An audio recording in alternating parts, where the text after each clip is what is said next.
Mr. Hernandez, I'm going to ask you some questions about the lyrics of Gummo. Beginning with the first line, there's a reference to a word, blicky. What is a blicky? Blicky is another word for a gun. And then the second line, there's the phrase in the middle, drum, it holds 50. What is that in reference to? Drum is an attachment that you add to a gun. Carries extra clips, bullets. Turning to the second stanza, the second line of the second stanza, there's a line there, in the hood with them Billy N-word and them Hoover N-word. What is that in reference to? Just me stating who I'm around. And what is this with Billy? Billy is not Trey. And Hoover? Hoover is his own set. Yep. Like their own thing. Now, the last line, no KB, you a loser, N-word, up that Uzi, N-word. What is that in reference? First of all, what is KB? KB was like a bodyguard for another rapper named Trippie Redd. So I stated no KB. Like if you didn't have KB, you would lose an N-word. Up that Uzi N-word. Uzi is another rapper that was related, that people compared to Trippie Redd. So I said, if you don't have KB watching over you, you will lose somebody, and I'll up the Uzi. I don't know, but it was cool at the time. Well, Mr. Hernandez, what is Gummo about? Generally speaking. It was actually a diss song. A diss song is like something. How I say it's a song towards like somebody who I didn't get along with. It's the best way I can describe it. And who was the diss song aimed at? Trippie Redd. Why? Me and him were signed to the same label around 2017 when I signed my first deal. Me and Trippie Redd were signed to the same label. He signed first. I then signed right after. There was a lot of jealousy involved, a lot of arguments back and forth on social media. So I made this song in the midst of the situation. Did you have an understanding as to whether or not Trippie Redd was affiliated with a gang? Yes. And what gang was that? I think he was, he was part of like 5'9" Brim. And what's 5'9" Brim? It's another blood set. Is that a rival set to 9 Trey? I mean, it became another rival at the time. So, and it's funny, we can take down 607Z. So, Mr. Hernandez, after you had filmed Gummo, did there come a point in time when Gummo was released on the internet? Yes. What happened after Gummo was released on the internet? I think we released Gummo in about October, around October.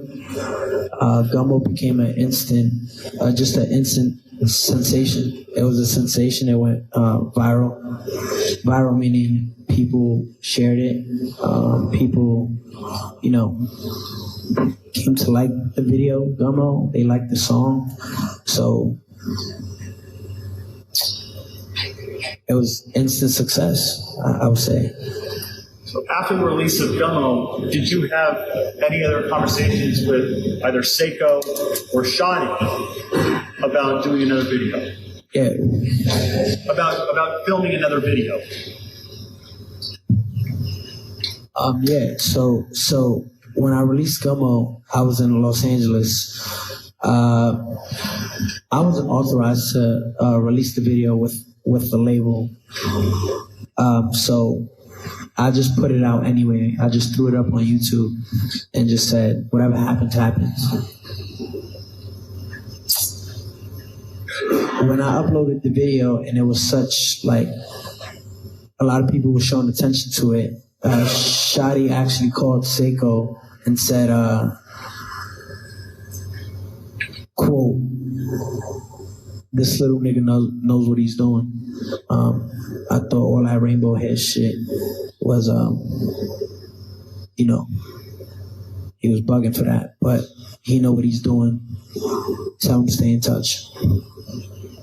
What happened?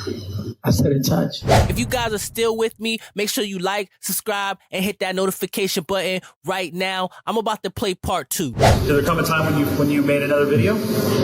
Yeah, about months after we filmed Kuda. And so how did the filming of Kuda come about? And I'm sorry, could you spell Kuda for the court reporter? Kuda, Kooda. How did Kuda come about?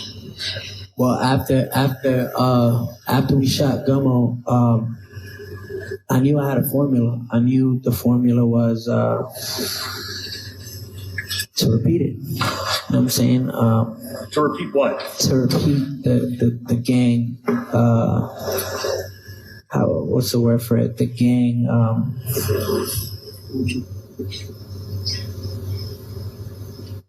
Image, I would say, like promote it. You know what I'm trying to say? That's what people like. So it was like,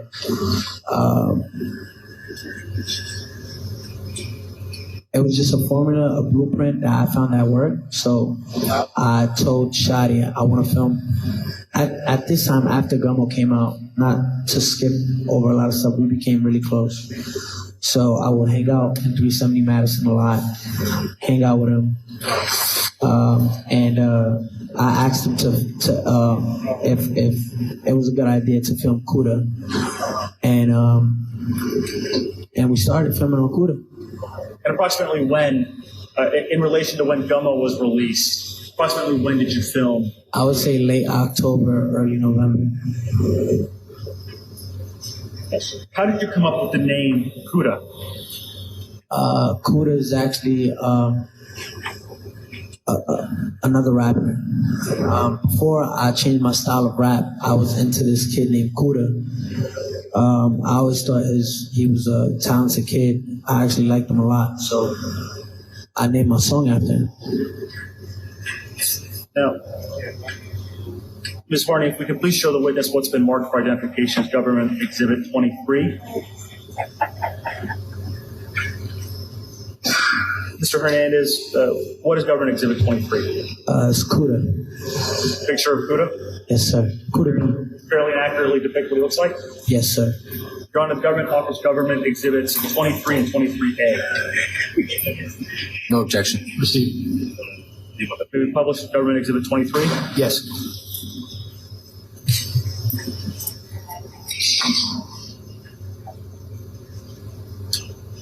Thank you, Ms. Varney. Now, Mr. Hernandez, where was Kuda filmed? Kuda was filmed in Brooklyn, in the intersection of Fulton Avenue and Utica, I believe. In like Crown Heights, Brooklyn. Is there a housing development that's around Utica and Fulton? Yeah, Smurf Village. Does Smurf Village have any relationship to Ninth Trade? It is non-trade members who live there. Now, Mr. Hernandez, if you could turn, there's a CD in front of you marked Government Exhibit 609. Ms. Varney, if we could just open up the open frame.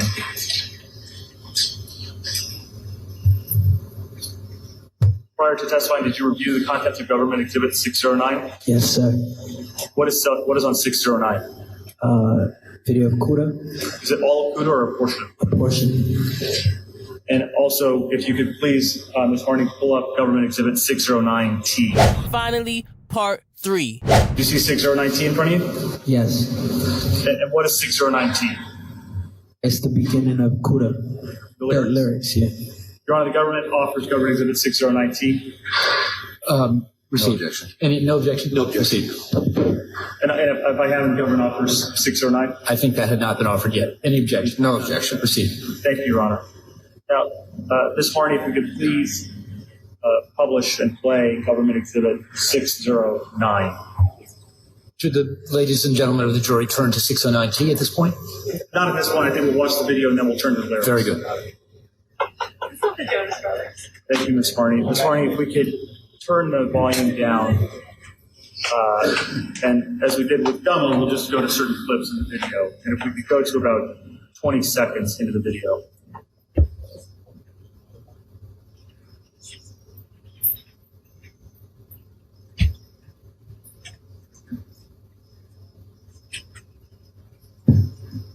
If we could go just a little before. Sorry. It started at 19 seconds. Play it. Stop. Mr. Hernandez, in the middle of the screen, who's depicted there? Seiko Billy.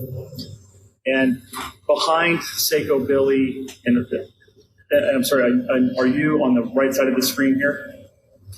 Are you depicted on the right side of the screen? Is that your arm? That's my hair, yeah, my arm. And behind you, who's behind you?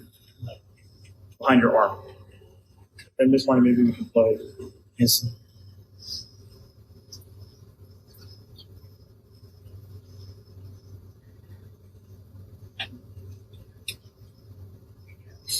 Biliotto. Biliotto? Yeah. No, Miss Marnie, if we go to 30 seconds in the video.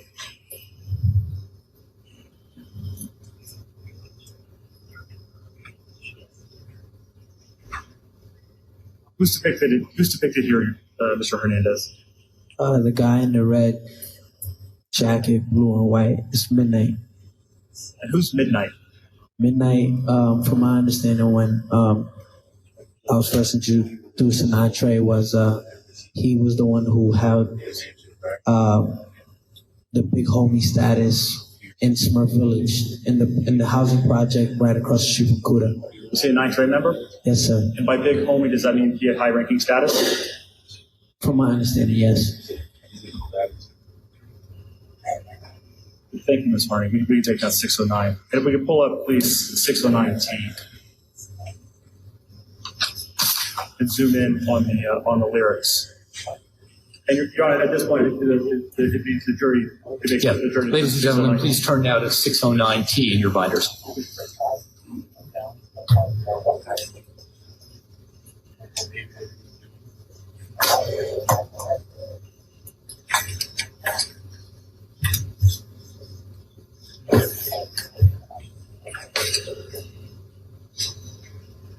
Mr. Hernandez, the first line, N-word running out they mouth, but they never pop out.